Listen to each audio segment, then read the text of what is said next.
Guy Bayard. Merci, Monsieur le Président. Deux questions, dont une se divisera en plusieurs. La première porte sur les montants provisionnés pour les travaux.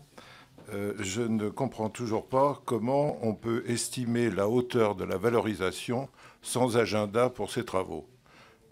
J'entends par là que si on met de côté une certaine somme et qu'on estime que dans 20 ans, elle aura telle et telle valeur, si on ne sait pas si on va travailler dans 20 ans ou dans 5 ans, ça me semble difficile d'estimer la hauteur de la valorisation. Deuxième chose, brièvement, pour ne pas reprendre ce qui a été demandé par d'autres, c'est la question des seuils. Parce que jusqu'ici, on a évacué cette question parce qu'on a dit qu'il n'y a pas de seuil. Mais en réalité, il y a un seuil.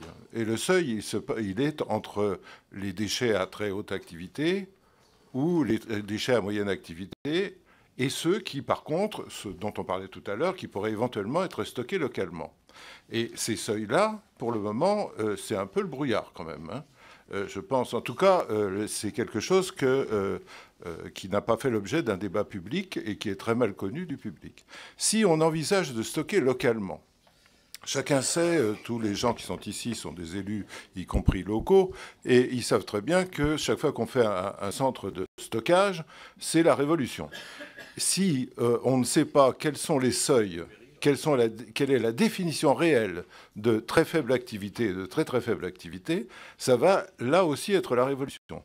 Enfin, deuxièmement, quelle est la précision que l'on peut avoir à l'intérieur de cette grande catégorie de faible activité et très faible activité.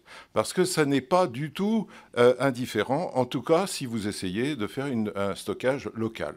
Donc voilà mes questions. Merci. Jean-Pierre Vigier.